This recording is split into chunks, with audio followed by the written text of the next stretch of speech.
오늘 저는 사도행전 2장 1절부터 4절의 말씀을 가지고 성령의 역사, 성령 강림절이라는 제목을 통하여 하나님의 말씀을 증거하고자 합니다. 세상의 역사는 지금도 쓰여지고 있습니다. 역사는 시간이 지나면 지날수록 계속 쓰여지고 있습니다. 역사는 사람에게 일어나는 모든 일이 역사로 쓰여지기도 하고, 학자들이 연과에서 문서로 정리된 과거의 사건들도 역사로 쓰여집니다. 그래서 한자어로 역사는 진할역, 사기사입니다. 그래서 역사는 인류의 변화와 흥망성쇠를 기록하는 것이기도 하고, 어떤 사물이나 사실을 기록한 연대를 나타내기도 합니다. 또한 자연현상이나 변화에서 온 자치를 역사로 남기도 합니다. 어디에 화산 폭발이 일어나서 그 나라가 멸망했다 그러면 그것도 역사에 기록됩니다. 그래서 세상 누구든지 역사의 한 주인공이 될 수 있다는 것입니다. 그래서 여기 앉아 계신 우리 성도님들도 역사의 한 페이지를 쓰고 계신 것입니다. 과거 우리나라의 일제강점기를 지나 6.25 전쟁을 거친 세대는 가장 고난의 시대를 지나온 세대였다고 말합니다. 이는 그 시절만큼 어려운 시대를 지나온 분을 찾기 어렵기 때문입니다. 그래서 그분들의 이야기를 역사의 생생한 증언으로 들을 수 있습니다. 그런데 지금 세대는 전쟁을 겪어보지 않은 세대입니다. 그러니 전쟁을 겪어보지 않은 세대가 전쟁을 겪어본 세대를 폄하하는 것은 옳지 못한 일입니다. 대통령도요, 지금 미국처럼 미국의 대통령들의 나이가 어떻게 됩니까? 우리 조 바이든 대통령은 만으로 82세입니다.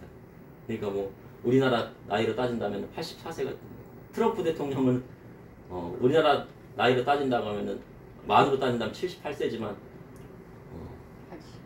우리나라 나이로 따지면 80세입니다. 그러니 노인분들이 더 지혜로울 수 있다는 것입니다. 전쟁의 아픔을 딛고 아무것도 없는 땅을 일으키기 위해 외화를 벌기 위해 독일로 파견된 광부들이 있었어요. 60년대, 70년대. 그리고 10,000명의 간호사들이 독일에 파견이 되어 외화를 벌여줬습니다. 그 외화를 가지고 경제 발전을 시작했습니다. 그러니 독일로 파견된 광부와 간호사들은 역사의 한 현장에서 우리나라의 역사를 쓰고 있었던 것입니다. 우리나라의 교회의 부흥의 역사도 마찬가지입니다. 이 땅에 개신교회 선교사들이 들어오기 전에 천주교회의 선교사들이 먼저 와서 교인들과 함께 수많은 피를 흘렸습니다. 흥선 대원군 때요, 1866년에 병인박해가 일어나게 됐는데, 그때는 천주교에서는요 제사를 드리는 것을 금지했습니다. 그래가지고 물패를 어떻게 합니까? 불태워버렸어요. 지금은 안 그렇지만. 그런데 병인년에 4차례에 걸쳐서 박해가 일어났는데, 그로 인하여 8,000명 이상이 순교를 했다고 합니다. 그러니까 거의 10,000명 이상이 죽은 거예요. 그런데 충남 보령에 우리나라의 최대 규모의 박해가 일어났던 곳이 바로 오천이라는 사실을 저는 뒤늦게 알았습니다. 제가 살고 있던 고향에서 많은 박해가 일어나서 많은 사람들이 죽었구나. 그리고 그로부터 100년 후에 1884년에 개신교의 선교사인 의사 알렌이 우리나라에 딱 들어왔어요. 그리고 1885년에 아펠렌자 언더우스 선교사 들어오면서 제물포항에 들어오면서 우리나라 곳곳에 교회가 세워졌습니다. 그래서 개신교회는 많은 핍박을 받지 않았습니다. 근데 이제 일제강점기 때 많은 핍박을 받았지만 그들이 들어와서 우리나라 곳곳에 교회를 세우고 기독교 학교를 세웠습니다. 우리나라의 명문대는 대부분 이러한 선교사들에 의해서 세워진 학교입니다. 뭐 서울대학교도 우리가 보면은 뭐 선교사들이 세우지 않은 학교 같지만 그때 초대 총장이 바로 목사님이셨다고 합니다. 그리고 연세대학교는 선교사님들이 세웠고, 이화여대도 선교사들이 세웠고, 고려대 또한 초대 총장은 대부분 목사님이나 선교사님이었습니다. 그러니 우리나라의 역사에서 기독교 역사를 빼놓을 수 없는 거예요. 우리나라의 역사를 쓰려면 뭐를 써야 돼요? 기독교 역사를 제대로 알아야 뭐를 아는 겁니까? 우리나라의 역사를 알 수 있는 거예요. 그런데 우리가 역사 공부할 때 어떻습니까? 학교에서 가르칠 때요. 기독교 역사를 가르칩니까? 안 가르치죠. 그러니 설명이 안 되는 거예요. 우리나라의 역사가. 70년대, 80년대 한국의 부흥을 이끌었던 교회 중에요, 여의도 순복음교회를 빼놓을 수가 없어요. 세계 최대의 교회. 70만이 넘고 100만이 되는 그런 교회는요, 유래를 찾아보기 어렵습니다. 그래서 90년대 여의도 공원에서 100만 명이 모여 예배하고 기도한 적이 있었어요. 그때 저도 10월에 목사님을 따라서 여의도 공원에 모여서 예배드리고 기도했던 일이 생각납니다. 근데 그 현장에서 우리 성도님들도 그 현장에 있었을지 모릅니다. 그러면 그 현장에 있었다고 하면 역사의 한 페이지를 쓰고 계셨던 거예요. 그러니 우리나라의 성령 대붕의 현장을 지나온 성도님들이 이곳에 모여 계신다는 것입니다. 그래서 믿음의 성도에게는 이 한 시간이 역사의 한 페이지를 쓸 수 있는 그 시간이라는 거예요.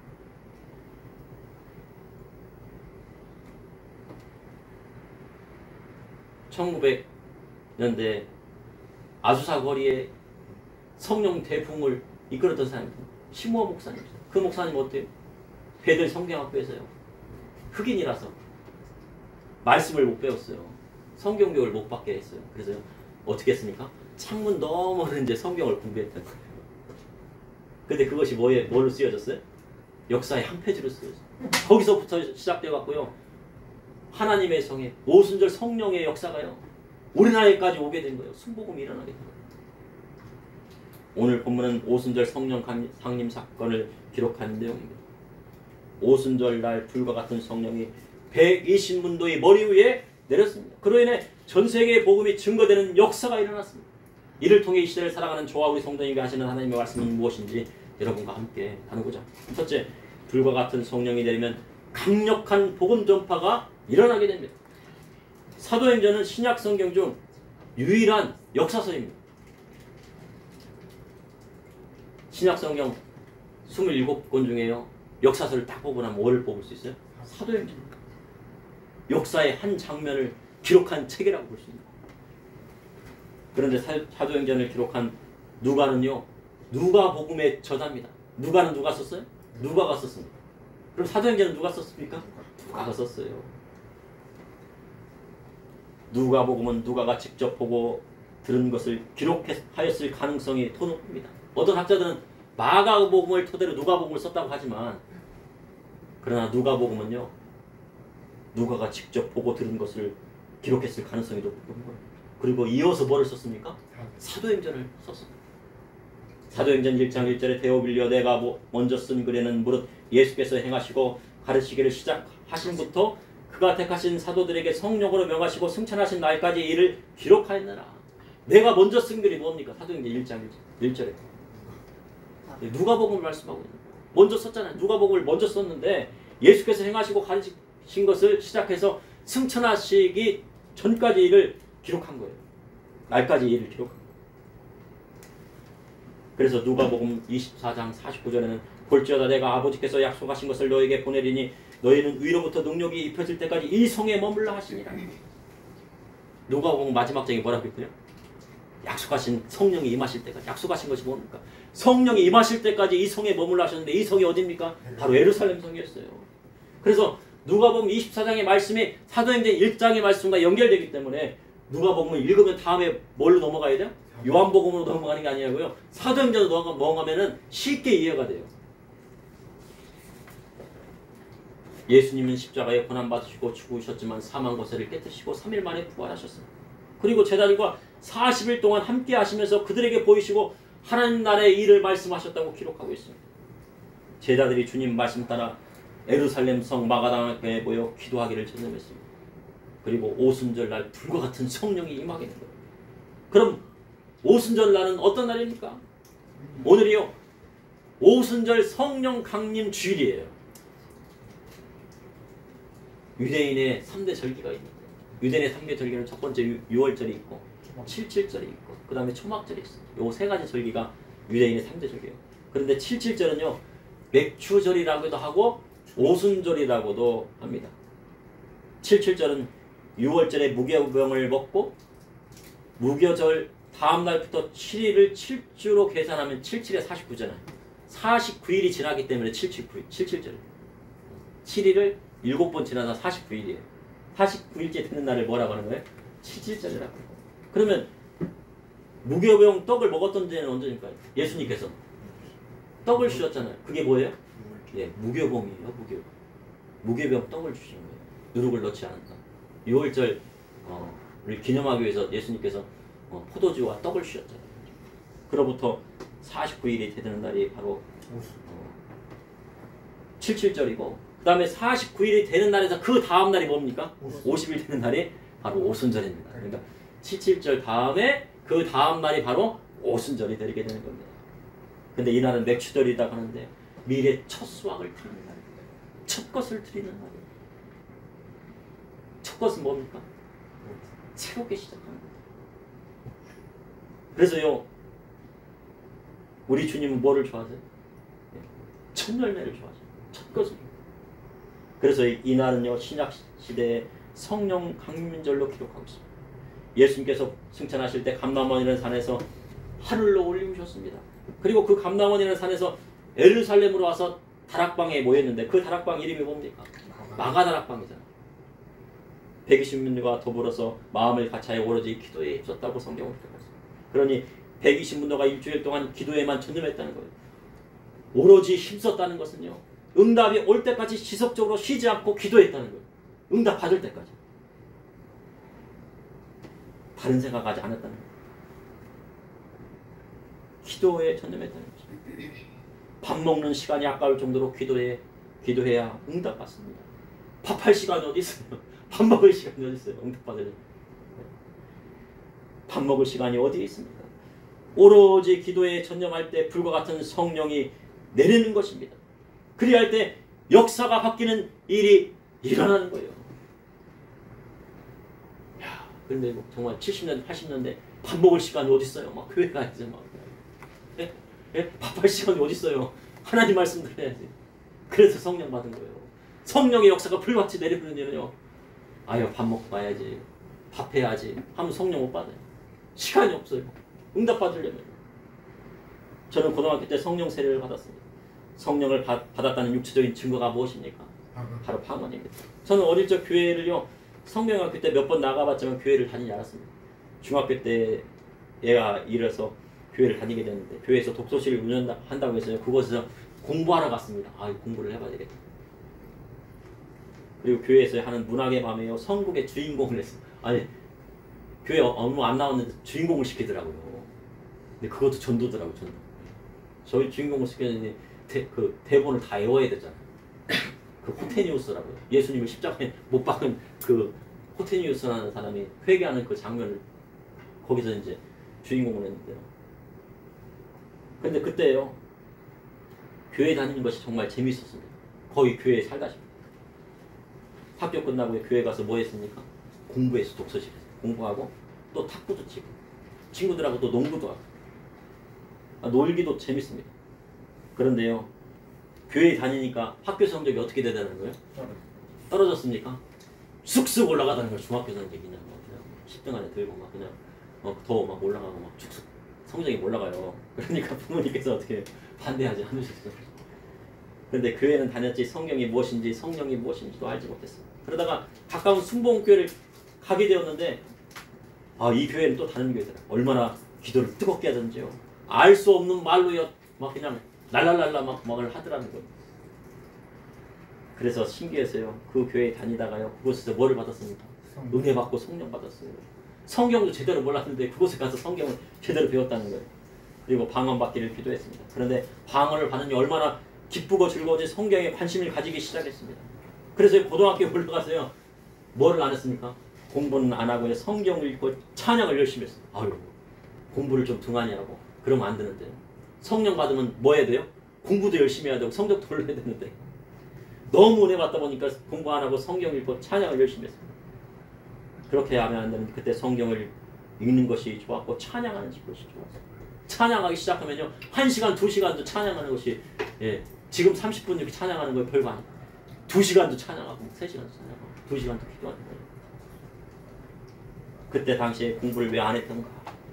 근데 후회한 적은 없습니다. 그런데 어린이 여러분은 공부해야 돼요. 예, 공부해야 돼요. 공부해야 돼요. 성령 받은 사람은 공부를 열심히 해야 합니다. 앞으로는 공부하지 않으면 안 되는 시대가 되었어요. 만약에 공부하기 싫으면 어떻게 해요? 성경책 열심히 읽고요. 기도 열심히 하고 찬양 열심히 해요. 만약에 공부하기 싫으면. 아니면 힘든 일을 하든지, 아니면 힘든 운동을 하든지 그렇게 해야 돼요.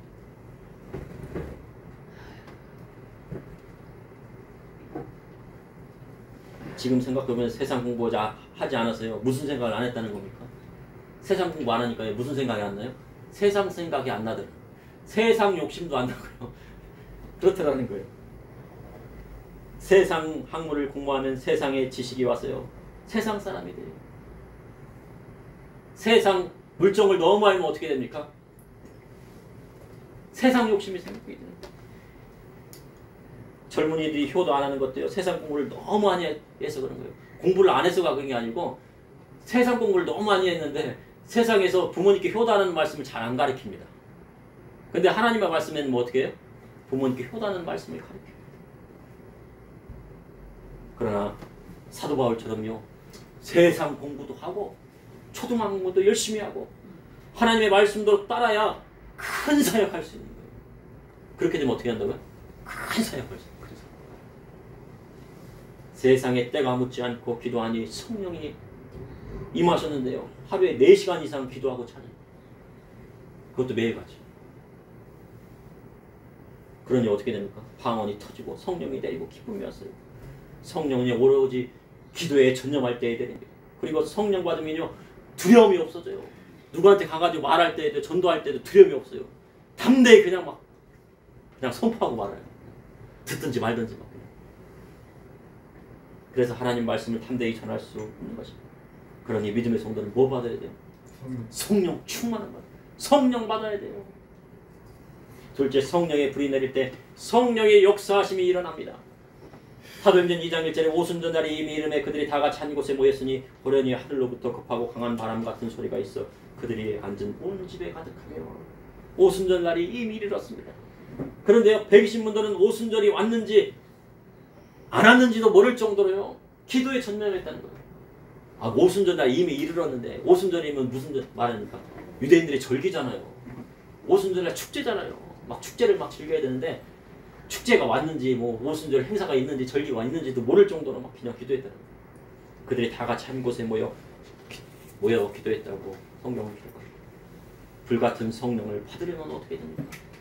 모여야 하는 거예요. 모여야 돼요. 집에서 혼자 기도하다가 성령 받은 사람은 흔하지 않습니다. 모일 때 성령 받습니다. 두세 사람이 모인 곳에 우리 주님이 함께 하신다고 하셨습니다. 두세 사람이 모인 곳에 성령이 임하시고 역사가 일어나는 것입니다. 그러니 코로나 이후에 사람들이 모이지 않고 있다는 거예요. 인터넷 예배하면 되지. 비대면 예배도 하나님이 받으시지. 하지만요. 예배당에 모여야 교회에 모여야 성령님이 역사하신다는 것입니다. 성령님이 역사하셔야 병 고침받는 놀라운 기적의 역사가 일어나는 것입니다. 성령의 불세례는요. 언제 오냐면요. 호련히 오는 거예요. 이때 올게 저때 올게 아니에요. 호련히 임하였다고 성경이 기록하고 있습니다. 호련이란 뜻하지 아니했는데 갑작스럽게 내렸다는 거예요. 뜻하지 않은 시간에 갑작스럽게 임했다는 거예요. 성령의 역사는 뜻하지 않은 때 갑자기 내리는 것입니다. 하늘로부터 하고 강한 바람 소리가 있어 그들이 앉은 온 집안에 가득했어요. 바람이 막 부는 소리가 들리는데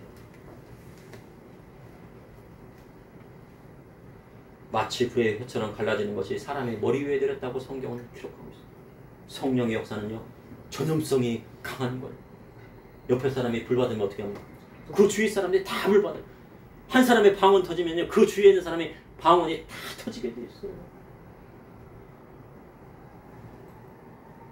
그리고 성령 충만함을 받게 되는 거죠.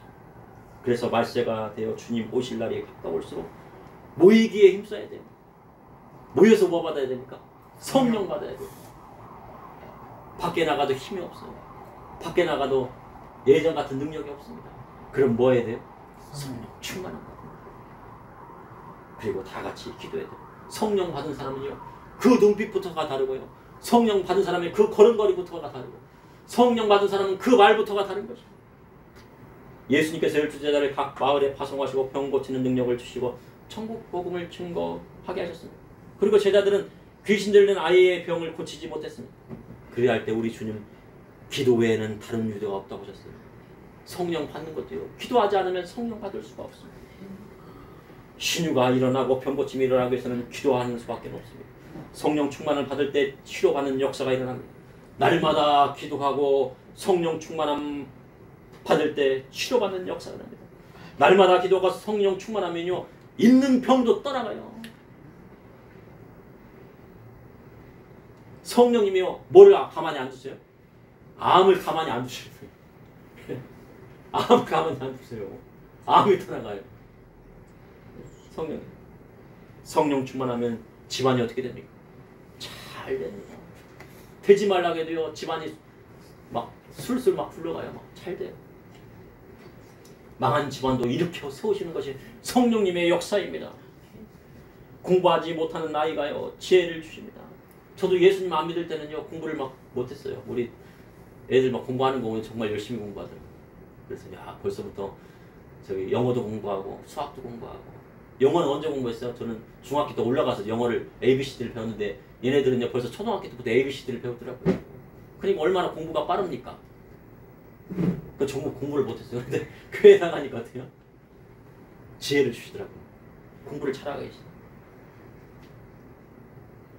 성령 충만함을 받으면 우리 삶에 큰 변화가 오게 됩니다. 큰 변화.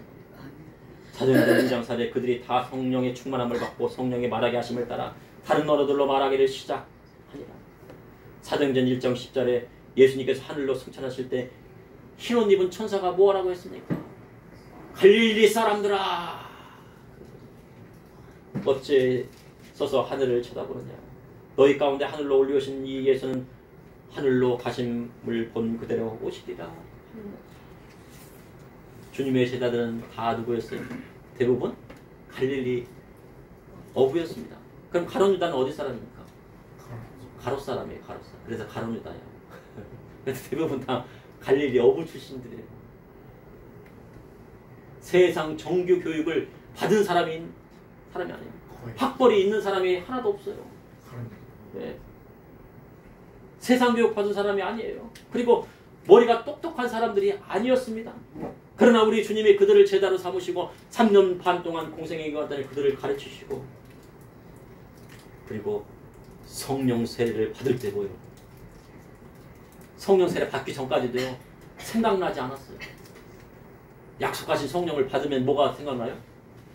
주님께서 3년 반 동안 가르쳤던 모든 것들이 다 생각나는 역사가 일어나는 거예요. 그래갖고 베드로가 설교문 보고 막 설교했습니까? 아니에요. 그 사도행전 2장 가보세요. 거기에 보면 베드로가 그냥 막 말씀을 막 선포하는데 몇 명이 회개했다는 거예요. 3,000명이 회개했는데 누가 생각나게 했다는 거예요?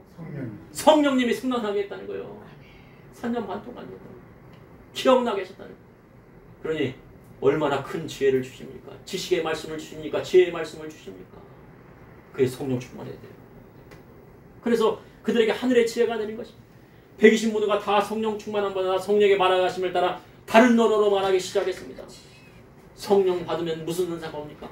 언어의 은사가 옵니다. 방언의 은사는 언어의 은사예요. 그래서 예수 믿는 사람은요. 언변에 능하고 말을 잘합니다. 이를 말을 잘한다는 것은요. 지혜가 없이는 이루어질 수 없어요. 사람이 사업을 잘하면 뭐를 잘해야 돼요? 말을 잘해야 돼요. 장사꾼들은 말을 잘해요. 얼마나 말 잘하는지. 사업 잘하려면 뭐를 잘해야 된다고요? 언어의 은사를 받아요. 제가 아는 분도요. 다른 분들이 하면 음식 장사가 안 돼요. 근데 그분이 하면은 하루에 300만 원도 팔고 그러는 거예요. 한 달 1억씩 벌어요. 왜 그러는 거예요? 그분이요. 요리를 잘하는 게 아니고 그런데요. 그분은요. 손님들 어떻게 해요? 다 오면은요. 말로 얼마나 친절하게 잘해주는 거예요. 그리고 사람들의 마음을 얼마나 오래 많은지. 그분이 했다 하면은 장사가 막 그냥 막 들그를 합니다. 망했던 장사도. 성령 받는 사람은요. 우선 말을 잘해야 돼요. 앞으로의 시대는요. 글로벌 비즈니스의 시대입니다. 글로벌 시대를 맞이하여 믿음에 사는 글로벌 비즈니스를 해야 돼요. 그래서 다른 언어를 잘해야 되는데 특별히 영어를 잘해야 됩니다. 영어를 잘하면 앞으로요. 먹고 살 수 있는 시대가 돼요.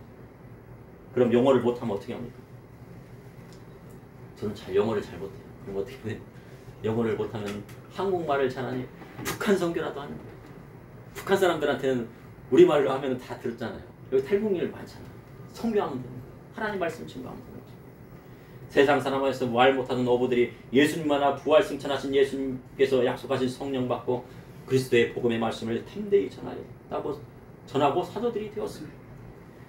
고린도전서 12장 8절에서 11절에 어떤 사람에게는 성령으로 말하는 지혜의 말씀을, 어떤 사람에게는 같은 성령을 따라 지식의 말씀, 다른 사람에게는 같은 성령으로 믿음으로, 어떤 사람에게는 한 성령으로 병 고치는 은사를, 어떤 사람의 능력 행할, 어떤 사람은 예언함을, 어떤 사람은 영분들함을, 다른 사람에게는 각종 말함을, 어떤 사람은 방언을 통역함을 주시나니 이 모든 일은 같은 한 성령이 행하사 그의 뜻대로 각 사람에게 나누어 주시는 것이니라.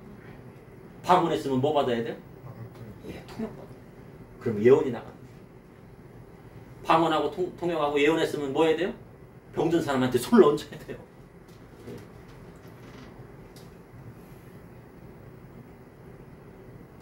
그리고 하나님 말씀을 주면 지혜의 말씀, 지식의 말씀을 받아요. 그리고 이 땅에서는 어떻게 했어요? 예, 막 교회들이 막 많다고 하잖아요. 근데 교회들 요즘 보니까 교회에서 누가 안 좋은 사건이 있는데 그 교회 보니까 정식 교회가 아니더라고요. 뭐를 해야 되는가? 명분별을 줘야 돼요. 이 교회가 옳은 교회인지, 이 말씀이 옳은 말씀이 바른 말씀이 분별해야 돼요. 셋째, 성령의 역사는 죄를 멀리하고 그리스도의 복음의 말씀대로 살아갈 때 역사하십니다. 성령 받으려면 먼저요 회개가 선행돼야 돼요. 성령 받으려면 먼저요 회개 기도가 막 필요해요. 우리 교회도 성령 받으려면 먼저 뭐가 터져야 돼요? 회개가 터지면 됩니다. 하나님 앞에 죄를 회개하지 않고는 성령 받을 수 없습니다. 때로는 태어나면서 지었던 모든 죄를 필름처럼 지나가게 하고요. 성령님께서요 다 회개하게 하세요. 그리고 그 마음의 욕심이 역사합니다. 선한 마음을 가지고 그리스도의 복음의 말씀대로 나아갈 때 성령님이 역사하시는 것입니다. 성령은 기도할 때, 찬양할 때, 말씀 들을 때 하나님께 예배할 때 체험되어지는 것입니다. 우리의 믿음은 어떤 것입니까? 예수 믿는다고 해서 다 예수 믿는 것입니까? 예수 믿는 것이 경험되어질 때 믿음이 되는 것입니다. 예수님 믿고 경험되어져야지 그것이 믿음이 되는 거예요. 예수님 만나고 삶에서 체험해야 돼야 믿음이 있습니다. 그리하려면 그분이 하신 말씀대로 살아야 합니다. 그런데요, 성령을 받고도 버림받는 경우가 어디에 나왔습니까? 사도행전에 나와 있다. 아나니아와 삽비라는 성령 체험한 사람인가 아닙니까? 체험했습니다. 예. 어떻게 아나니아와 삽비라가 성령 체험한 것을 알 수 있을까요? 제사를 받으시는 여기 땅을 팔수 있다. 예, 그들이요 성령을 어떻게 했대요? 속였대요. 성령 받았는데 성령 세례 받고 성령 체험했는데 어떻게 했다고 말씀하니까요? 성령을 속였대요. 하나님을 속였어요. 아나니아와 삽비라는 하나님 앞에 드리기로 한 것 일부를 어떻게 했다고요? 감췄대요. 그들이 성령을 속이자 어떻게 됐습니까? 혼이 떠나 땅에 엎드려져서 매고 갔대요. 최근 우리나라의 40대 목회자에 들어가는 선교사님이 불미스러운 일에 휩싸였다고요. 근데 그 목사님은 선교단체를 만들어서 거대한 후원금을 모금을 했다고 합니다. 그래서 후원금을 후원금 많이 거두려면 어떻게 돼요? 법인단체를 세웁니다. 후원금 많이 거두려면 법인단체를 막 세워가지고요. 뭐 탈북민 선교회 아니면 뭐 노숙자 선교회 이런 산타를 막 다 만들면 법인을 다 만들면 어떻게 해요? 후원금이 막 그냥 막 몰려드는 거예요. 그래서 무슨 법인을 만들었대요? 선교 법인을 만들었어요. 그런데 그 후원금이 많이 모이니까 어디서 샀다고 합니까? 하와이에 50억짜리 집을 샀대요. 아 그래 50억짜리 집 그래 뭐 살 수도 있지. 그런데 그 집에서요 조강지처를 데려다가 사는 것이 아니고요 뭐예요? 내연녀와 불륜을 저지르는 의혹이 있다는 거예요. 그래서 사진을 찍어서 누가 이제 막 그거를 이제 근데 아니라고 자기는 그러는데 그리고 서초동에 40억짜리 집을 샀대요. 그리고 200만 원짜리 운동화를 신고 다녔대요. 200만 원짜리 운동화 신을 수도 있죠. 그런데 그는 성령 운동을 하는 아주 유명한 목사님이었다는 거예요. 그래서 성령 운동을 말씀을 들으니까 막 성령이 막 불이 떨어지고 막 그냥 은혜 받고 막 그랬잖아요. 그런데 현재 그에 대한 평가가 두 부류가 나옵니다. 한 부류는 한 번 용서해주자. 다른 하나는 안 된다. 여러분 생각은 어떠십니까? 기름 부음 받은 주의 종은요, 제가 어떻게 뭐 용서한다 용서 안 한다 할 수가 없습니다. 하나님이 하시는 거죠. 그런데 그가 이제 속한 그 교단에서 거기에서 이제 목사 안수를 받았으니까 징계를 하라니까 딱 어떡합니까? 징계를 하려 내리는 그 때에 징계가 내려지기 전에 그 교단을 또 탈퇴를 했대요. 믿음의 성령은요, 성령 받는 것이 아주 중요해요. 성령 받아야 돼요. 그런데요, 성령 받은 사람은 누구의 말씀대로 살아야 돼요? 예수님 말씀대로 살아야 지옥에 떨어지지 않는 거예요. 성령 받으셨어요? 그럼 예수님 말씀대로 사시죠. 그거는 이제 저한테 하는 얘기예요. 저는 항상 그 말씀은 세계 마태복음 7장 22절에 그날에 많은 사람이 나더러 이르되 주여 주여 우리가 주의 이름으로 선지자 노릇하며 주의 이름으로 귀신을 쫓아내며 주의 이름으로 많은 권능을 행하지 아니하였나니까. 하나님 말씀을 유창하게 전하면 무엇합니까? 성령 운동에서 많은 사람에게 성령 받게 하고 주의 이름으로 선지자 노릇하면 무엇합니까?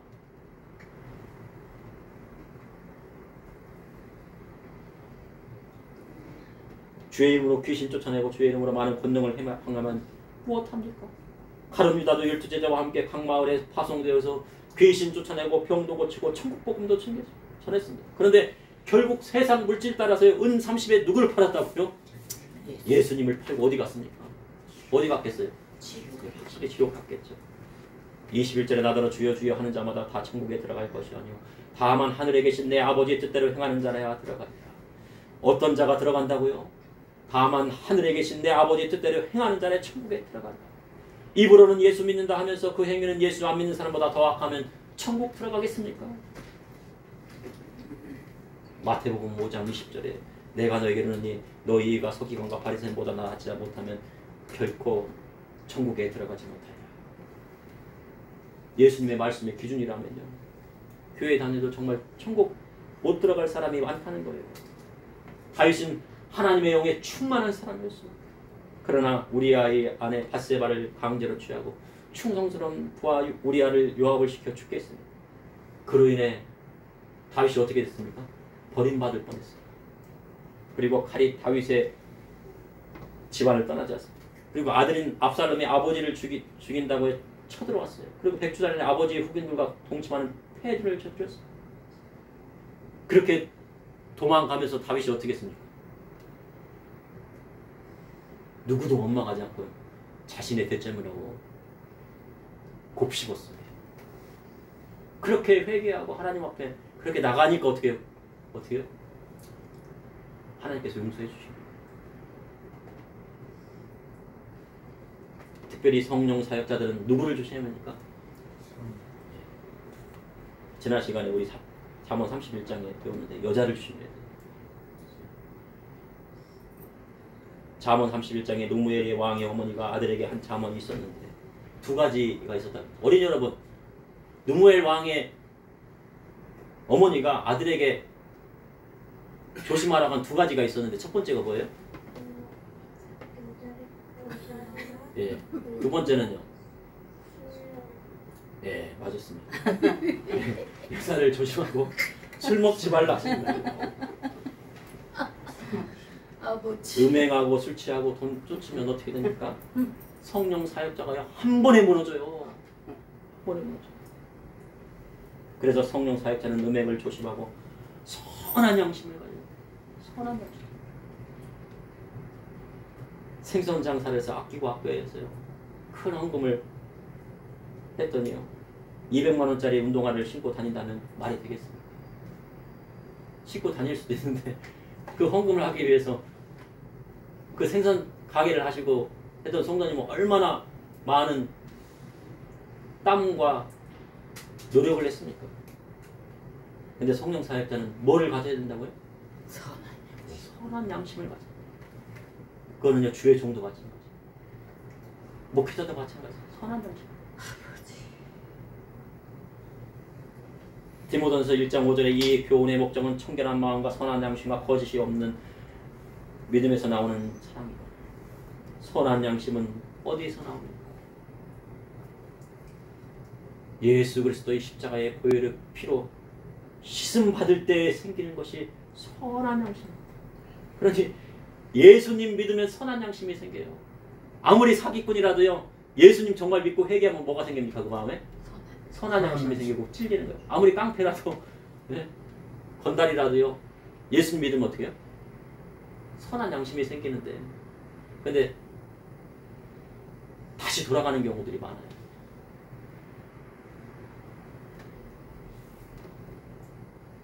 이렇게 예수님 믿으면 선한 양심이 생기는데, 선한 양심 가운데 성령의 기름 부음이 생기면 성령의 역사가 일어나게 되는 것입니다. 마음이 청결한 자에게 그 마음 가운데 누가 들어가십니까? 성령 하나님께서 들어가십니다. 성령의 역사는 무엇입니까? 하는 일마다 복되고 잘되는, 이 사람만 가면은 그냥 잘돼. 망했던 사업도 막 일어나고 망했던 창사도 막 일어나고. 성령 받았는데 하는 일이 망하면 뭐가 있습니까? 문제가 있는 거예요. 보더라고요. 신앙을 점검해야 돼요. 성령 받았는데 망했다. 그럼 점검해봐야 돼요. 성령 받으면 어떻게 돼요? 영원히 잘 되고 범사가 잘 되고 강건한 축복이 온다고 성경은 기록하고 다 암기하시잖아요. 다 같이 암기하시고 사랑하는 자요. 사랑하는 자여 내 영혼이 잘 된다. 내가 범사에 잘 되고 강건한 내가 간구하는 다 아시잖아요. 성령 받으면요 영혼이 잘 되고 범사가 되고 강건한 축복이 오게 됐습니다. 그래서 믿음의 성도는 뭐 받아야 돼요? 성령 받아야 돼요. 충만함 받아야 돼요. 그리고 그리스도의 복음의 말씀대로 살아내야 합니다.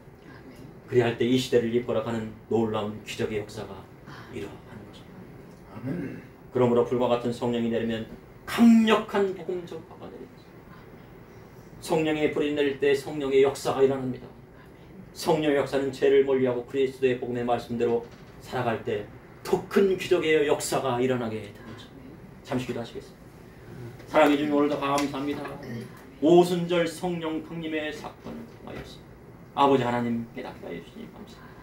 저와 우리 믿음의 성도님들 성령 충만함 받게 하여 주시고 아버지 주님께 성령의 능력 허락하여 주셔서 세상에 나가 그리스도의 복음의 말씀을 담대히 증거할 수 있도록 인도하여 주시고 아버지 성령 받은 자로 예수 그리스도의 복음의 말씀대로 살아내게 하여 주시고 깨끗한 양심으로 선한 양심으로 하나님의 말씀대로 복음을 증거할 수 있도록 인도하여 주셔서 이 땅에서도 축복받을 뿐만 아니라 천국에서도 상급이 주렁주렁 쌓일 수 있도록 인도하여 주시옵소서. 예수님 이름으로 기도합니다.